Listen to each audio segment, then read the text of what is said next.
এবার অবশেষে সকল জল্পনা কল্পনাই সত্য হতে যাচ্ছে। আন্তর্জাতিক অ্যাকশনে বাতিল হতে যাচ্ছে সাবেক প্রধানমন্ত্রী শেখ হাসিনার ফাঁসির রায়। অন্যদিকে দীর্ঘ 2 বছর পর প্রথমবারের মতো সংবাদ সম্মেলন করে খুলেছে শেখ হাসিনার কপাল।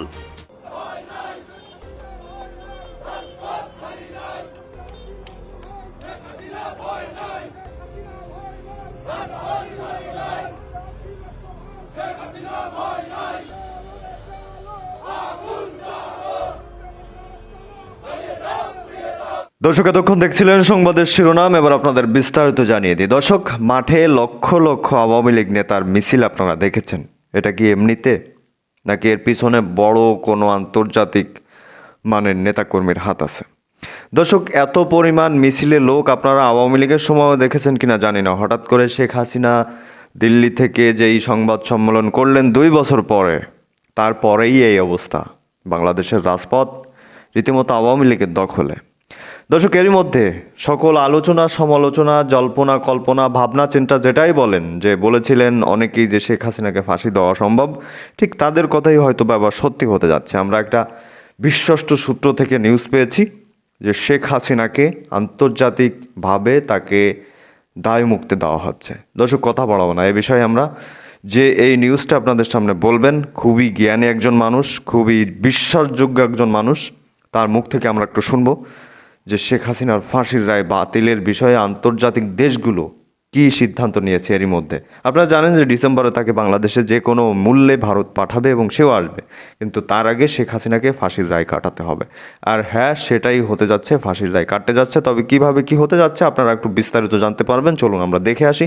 তবে তার আগে বলবো, আপনারা একটু লাইক দিয়ে কমেন্ট করে জানাবেন যে হাসিনার এই মুহূর্তে বাংলাদেশে আসা দরকার কি দরকার না। তো দর্শক, চলুন বিস্তারিত দেখব। বলতে চাই, মৃত্যুদণ্ড বাতিলের দাবিতে জাতিসংঘের বড় চাপ, অনিশ্চয়তায় শেখ হাসিনার ফাঁসির রায়। শুরুতে আমরা একটা কথা বলতে চাই যে বিশ্ব পরিমণ্ডল কিভাবে ঘুরে যাচ্ছে, বিশ্ব পরিমণ্ডল কিভাবে শেখ হাসিনার পক্ষে, বাংলাদেশের পক্ষে মাত্র 2 বছরের মধ্যে চলে এলো। আরেকটি ঘটনা নিয়ে আপনাদের সামনে উপস্থাপন করতে এসেছি। শেখ হাসিনার বিচার প্রক্রিয়াটা পুরোপুরি প্রশ্নবিদ্ধ হতে চলছে স্বয়ং জাতিসংঘের ভূমিকার কারণে।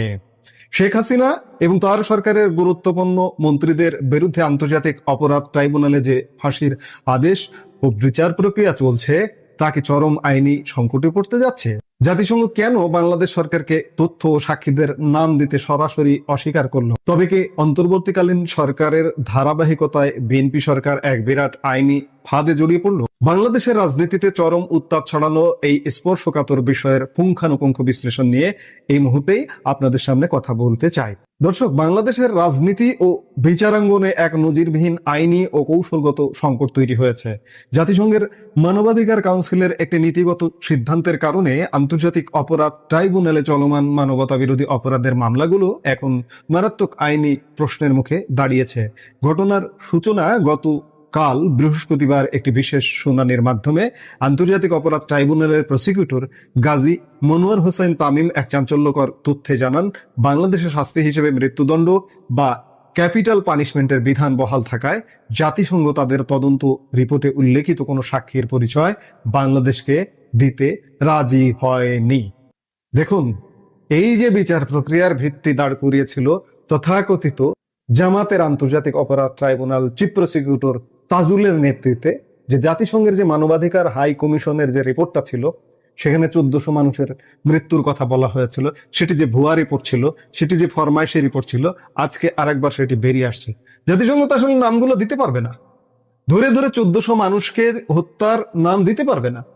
834 জনের নাম পূরণ করতে পারে না। ইউনূস যে 834 জন দিয়েছিল, 834 জনের যে প্রজ্ঞাপন জারি করেছে, সেই 834 জনই পূরণ করে দিতে পারবে না। এবং যে কজন মানুষ মারা গেছে, তারা ইউনূসের ষড়যন্ত্রে, ইউনূস এবং জামাত জঙ্গিরা মানুষগুলোকে মেরেছে। তাদের সঠিক পরিচয় হয়তো অল্প কিছু দিতে পারবে, 834 নয়, অল্প, তারাই যাদেরকে হত্যা করেছে তাদের। কাজেই পুরো বিষয়টা এখন যে প্রশ্নবিদ্ধ হচ্ছে এবং আন্তর্জাতিকভাবে প্রশ্নবিদ্ধ হচ্ছে, এবং জাতিসংঘ যে এখান থেকে ঘুরে গেল এবং এই ফাঁসি বা এই রায় বা যে কোনো সাজা যে প্রশ্নবিদ্ধ হতে চলেছে, তাতে কোনো সন্দেহ নেই। এই ঘটনাটি প্রমাণ করে যে শেখ হাসিনা, আওয়ামী লীগ আসছে রে ভাই, আসছে। আমরা জানি 2024 সালের জুলাই অগাস্টে তথাকথিত ছাত্র জনতার আন্দোলন দমন, গণ অভ্যুত্থানে বল প্রয়োগ, সেটিও তথাকথিত, এবং মরণাস্ত্র ব্যবহারের মারাত্মক অভিযোগ রয়েছে তৎকালীন শেখ হাসিনা সরকারের বিরুদ্ধে। বাহ, কি কথা! শেখ হাসিনা সরকারের বিরুদ্ধে আপনি মেট্রো রেল পুড়িয়ে দিচ্ছেন, আপনি বিটিভি ভবন পুড়িয়ে দিচ্ছেন, আপনি বিভিন্ন সরকারি স্থাপনা পুড়িয়ে দিচ্ছেন, আপনি জঙ্গি, আপনাকে প্রোটেস্ট করছে, আপনাকে ঠেকিয়ে দিচ্ছে সরকার, সরকারি বাহিনী, সেই সরকারকে আপনি অভিযুক্ত করছেন। এই কথাগুলো আমরা হাজার হাজার বার বলবো। ইতিমধ্যে আমরা গত 2 বছরে শত শত বার, হাজার বার বলেছি, হাজার হাজার বার, যতক্ষণ শরীরে প্রাণ আছে ততক্ষণ আমরা বলেই যাব যে রাষ্ট্র জঙ্গিদেরকে সহিংসতা থেকে বিরত রাখতে চেয়েছে, ঠেকিয়ে দিতে চেয়েছে, সেই রাষ্ট্রকে এখন কাঠগড়ায় দাঁড় করানো হয়েছে। তথাকথিত এই অভ্যুত্থানের পর ডক্টর মোহাম্মদ ইউনূসের নেতৃত্বাধীন অন্তর্বর্তীকালীন সরকারের আহ্বানে জাতিসংঘের মানবাধিকার কাউন্সিল একটি বিশেষ প্রতিনিধি দল বাংলাদেশে পাঠিয়েছিল। তারা ঢাকা, চট্টগ্রাম, সিলেট, বরিশাল সহ দেশের একাধিক জেলায় সরেজমিনে গিয়ে এই হিংসাত্মক ঘটনার তদন্ত পরিচালনা করে। জাতিসংঘের সেই দলটি গণ অভ্যুত্থানের প্রত্যক্ষদর্শী ও প্রশাসনের অভ্যন্তরীণ গুরুত্বপূর্ণ ব্যক্তি মিলিয়ে মোট 230 জন বেসামরিক নাগরিক ও 36 জন সরকারি কর্মকর্তার বক্তব্য নথিভুক্ত করে। মোট 266 জনের এই জবানবন্দি ও নিরপেক্ষ সাক্ষ্যের উপর ভিত্তি করে মানবাধিকার কাউন্সিল তাদের চূড়ান্ত রিপোর্ট তৈরি করেছিল, যেখানে সুস্পষ্টভাবে উল্লেখ করা হয় যে আন্দোলন দমনে সেই সময়ের আওয়ামী লীগ সরকার চরম দমন পীড়ন ও মরণাস্ত্র ব্যবহার করেছে। ফরমায়েশি রিপোর্টে উল্লেখ করেছিল জাতিসংঘের মানবাধিকার হাই কমিশন। জাতিসংঘ এই প্রশ্নের মুখে পড়বে, বিপদের মুখে পড়বে, যার কারণে আজকে আর প্রকাশ্যে আনতে চাইছে না। কিন্তু এই আইনি প্রক্রিয়ার মূল নিয়ম হলো আসামির পক্ষে ন্যায় বিচার বা ফেয়ার ট্রায়াল নিশ্চিত করতে হলে ট্রাইব্যুনালে তদন্তকারী প্রতিবেদনের সাক্ষীদের জেরা বা ক্রস এক্সামিনেশন করার সুযোগ দিতে হয়। প্রসিকিউশন পক্ষ জাতিসংঘ মানবাধিকার কমিশনে এই আন্তর্জাতিক রিপোর্টকে প্রধান অস্ত্র বা প্রমাণ হিসেবে আদালতে ব্যবহার করতে চেয়েছিল। সেই সময়ের তাজুলের যে ঢাকঢোল পিটানো আপনারা দেখেছেন। তবে বিপত্তি বাধে তখনই যখন ট্রাইব্যুনাল থেকে তাদের কাছে সাক্ষীদের নাম ও পরিচয় চাওয়া হয়। জাতিসংঘের মানবাধিকার কাউন্সিল সাফ জানিয়ে দিয়েছে, আন্তর্জাতিক মানবাধিকার আইন অনুযায়ী তারা মৃত্যুদণ্ডের বিরোধী। তাই বাংলাদেশে যতদিন সর্বোচ্চ সাজা হিসেবে মৃত্যুদণ্ডের বিধান বহাল থাকবে, ততদিন তারা এমন কোনো সহযোগিতা করবে না যার ফলে কারো মৃত্যুদণ্ড হতে পারে। ফলে জাতিসংঘের সংগৃহীত সাক্ষীদের নাম প্রকাশ করতে বা তাদেরকে ট্রাইব্যুনালে হাজির করতে বাংলাদেশ সরকার সম্পূর্ণ ব্যর্থ হচ্ছে। আন্তর্জাতিক অপরাধ ট্রাইব্যুনাল ইতিমধ্যেই সাবেক প্রধানমন্ত্রী শেখ হাসিনা এবং তার মন্ত্রিসভার স্বরাষ্ট্রমন্ত্রী আসাদুজ্জামান খান কামালকে অন্য একটি মামলায় মৃত্যুদণ্ডের আদেশ দিয়েছে। এছাড়া তাদের বিরুদ্ধে একই ধরনের একাধিক গুরুতর মামলা বর্তমানে বিচার প্রক্রিয়ার অধীনে রয়েছে। কিন্তু আইনি বিশ্লেষকরা মনে করছেন, পূর্ববর্তী মামলাগুলোতেও যেহেতু জাতিসংঘের মানবাধিকার কাউন্সিলের প্রতিবেদনকে প্রাথমিক সত্যতার প্রমাণ হিসেবে ব্যবহার করা হয়েছে, তাই এখন আন্তর্জাতিক মানবাধিকার কমিশনের আন্তর্জাতিক নিরপেক্ষতা এবং সাক্ষীদের জেরা না করতে পারার আইনি দুর্বলতার সুযোগ নেবেন আসামি পক্ষের আইনজীবীরা। জাতিসংঘের মতো বিশ্বস্ত সংস্থার রিপোর্টের উপর ভিত্তি করে বিচার কাজ এগোলেও যদি জাতিসংঘের নীতিগত কারণে সাক্ষীদের নাম গোপন থাকে, তবে পুরো বিচার প্রক্রিয়ার আন্তর্জাতিক আইনি গ্রহণযোগ্যতা নিয়ে বিশ্ব দরবারে গুরুতর প্রশ্ন উঠে যাচ্ছে। বাংলাদেশ ও ভারতের রাজনৈতিক প্রেক্ষাপটে এই আন্তর্জাতিক মোড় অত্যন্ত তাৎপর্যপূর্ণ। আন্তর্জাতিক মহল, বিশেষ করে জাতিসংঘ, যেখানে স্পষ্ট বার্তা দিচ্ছে যে বিচারের মাধ্যমে বিচারিক হত্যা বা মৃত্যুদণ্ড দেওয়া যাবে না, সেখানে ট্রাইব্যুনাল কিভাবে বিচারিক ভারসাম্য রক্ষা করবে তা বড় চ্যালেঞ্জের মুখোমুখি। একদিকে তথাকথিত জুলাই বিপ্লবের তথাকথিত শহীদ পরিবার ও আন্দোলনকারীদের তীব্র দাবি শেখ হাসিনা সহ দোষীদের কঠোরতম শাস্তি অর্থাৎ মৃত্যুদণ্ড নিশ্চিত করা। অন্যদিকে জাতিসংঘ এবং আন্তর্জাতিক সম্প্রদায়ের নীতিগত শর্ত হলো মৃত্যুদণ্ড যেখানে আছে সেখানে তথ্য দেওয়া যাবে না। এর ফলে বর্তমান বিএনপি সরকার উভয়মুখী চাপে পড়েছে। জাতিসংঘের প্রমাণ ব্যবহার করতে না পারলে ট্রাইব্যুনালের রায়ের বিশ্বব্যাপী গ্রহণযোগ্যতা চরম সংকটে পড়বে, ইতিমধ্যে পড়ে গেছে। আবার মৃত্যুদণ্ডের বিধান বাদ দিতে গেলে দেশের অভ্যন্তরীণ, বিশেষ করে জঙ্গি রাজনীতিতে তৈরি হতে পারে এক তীব্র ক্ষোভ।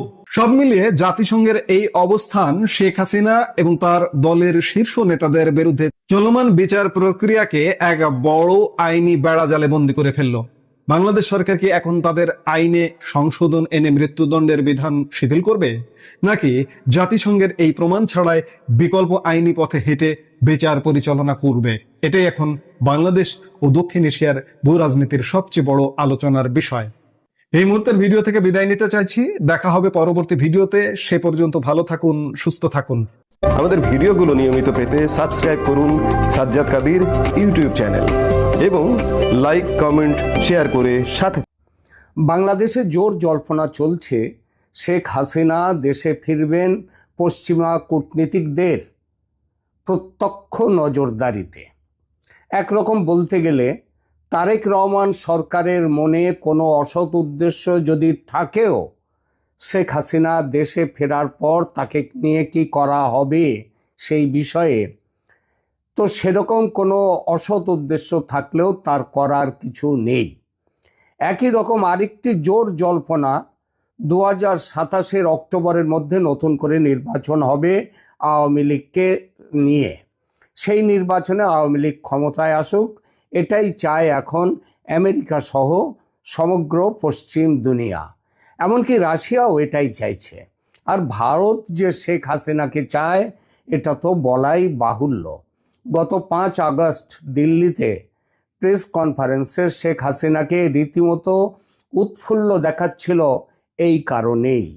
এই জল্পনার বাস্তব ভিত্তির ব্যাপারে কোনো প্রকাশ্য তথ্য আমার হাতে এই মুহূর্তে নেই, সেটা দিতে পারবো না, থাকা সম্ভব নয়। কারণ কূটনীতিতে সব কিছু একেবারে লিখিত পড়িত হয় না। কূটনীতিতে চোখের সামনে যা ঘটে, চোখের আড়ালে ঘটে তার অনেক বেশি। আর কথায় আছে, যা রটে তার কিছু তো ঘটেই। সুতরাং জল্পনা বলে উড়িয়ে না দিয়ে দেখা যাক সত্যিই কি কোনো বাস্তব ভিত্তি আছে এমন জল্পনার। যদি থাকে তো কি সেই বাস্তব ভিত্তি? এই আলোচনার দুটি অংশ। এক, পৃথিবীর কোন কোন দেশ কেন হাসিনাকে ফেরাতে চাইছে, এবং দ্বিতীয় অংশ, বাংলাদেশের সাধারণ মানুষ যে জল্পনা করছে তারাও কি চায় হাসিনা দেশে ফিরুন, তিনি ক্ষমতায় আসুন। কেন চায়? শেখ হাসিনার দেশে ফেরা, পশ্চিমা ডিপ্লোম্যাটদের পর্যবেক্ষণ এবং 2027 সালের মধ্যে সব দলের অংশগ্রহণের সম্ভাব্য নির্বাচন নিয়ে রাজনৈতিক বিশ্লেষণে নানা জল্পনা কল্পনা তৈরি হয়েছে। গত 5 আগস্ট দিল্লিতে আয়োজিত ভার্চুয়াল প্রেস ইন্টারঅ্যাকশনে শেখ হাসিনার বক্তব্য এবং ডিসেম্বরের মধ্যে দেশে ফেরার ঘোষণা এই আলোচনাকে নতুন মাত্রা দিয়েছে। এই ধরনের জল্পনা কল্পনা তৈরি হওয়া বা রাজনৈতিক অঙ্গনে তা আলোচনার কেন্দ্রবিন্দুতে আসার পেছনে থাকে অনেক ভৌগোলিক, রাজনৈতিক, কৌশলগত কারণ। আন্তর্জাতিক পরাশক্তি যারা মাত্র 2 বছর আগে অনেক ষড়যন্ত্র করে ক্ষমতাচ্যুত করেছিল শেখ হাসিনাকে, তারা যদি আবার এখন সেই শেখ হাসিনাকে ক্ষমতায় ফিরিয়ে আনতে চায়, তাহলে মানতেই হবে বড় কিছু পরিবর্তন ঘটে গেছে। বিকল্প সরকারের কাছে যে প্রত্যাশা ছিল সেটা পূরণ হয়নি, এটা একটা বড় কারণ। পশ্চিমা শক্তি কেন চলে গিয়েছিল শেখ হাসিনার বিরুদ্ধে? কারণ তাদের অভিযোগ ছিল শেখ হাসিনার আমলে যেসব নির্বাচন হয়েছে সেটা অস্বচ্ছ নির্বাচন। তিনি গণতন্ত্রের অপব্যবহার করে ক্ষমতা আঁকড়ে রেখেছেন, এই ছিল অভিযোগ। তার দেশে আইনের শাসন নেই, হাসিনা আমেরিকার কথা মতো চলেন না, তিনি মার্কিন তথা পশ্চিমা স্বার্থের অনুকূল নন। সুতরাং যে মেটিকুলাস ডিজাইনের কথা স্বয়ং বলেছেন ইউনূস, সেই ডিজাইন পশ্চিমের পরাশক্তিরা মিলেমিশে কার্যকর করেছিল বাংলাদেশে। এটা অনেকেরই দৃঢ় বিশ্বাস। শেখ হাসিনা চলে গেলেন, তারপর কি হলো? মার্কিন যুক্তরাষ্ট্র, ইউরোপীয় ইউনিয়ন সাধারণত একক কোনো দলের প্রতি বা ব্যক্তির প্রতি। তো দর্শক, দেখছিলেন খুব গুরুত্বপূর্ণ প্রতিবেদন। এতক্ষণ আমাদের সাথে থাকার জন্য, দেখার জন্য সবাইকে ধন্যবাদ জানাচ্ছি। ধন্যবাদ জানাচ্ছি আপনাকে, এতক্ষণ আমাদের সাথে ছিলেন। দর্শক, এখন এই বিষয়ে আপনাদের মতামত কী হবে একটু কমেন্টের মাধ্যমে জানাবেন। এর থেকেও গুরুত্বপূর্ণ কিছু নিউজ আপডেট এখন আপনাদের দেখানো কথা ছিল এবং সেটা দেখানো খুবই জরুরি মনে করছিলাম, তবে সময় সংক্ষেপের কারণে দেখাতে পারিনি। পরবর্তীতে দ্রুতই আপনাদের সামনে সেগুলো তুলে ধরবো। সেই ভিডিওগুলো দেখতে, নিউজগুলো দেখতে অবশ্যই চ্যানেলটি সাবস্ক্রাইব করে পাশে রাখা বেল আইকনটি অবশ্যই বাজিয়ে রাখবেন। তো দর্শক, এখন এ বিষয়ে আপনাদের মতামত কী হবে আপনারাই জানেন, একটু কমেন্টের মাধ্যমে দিয়ে যাবেন এবং সামাজিক কাজে লেগে পড়বেন, সেটা হলো ভিডিওটি শেয়ার করে দিবেন। তো দর্শক, ভালো থাকুন, সুস্থ থাকুন, আল্লাহ হাফেজ।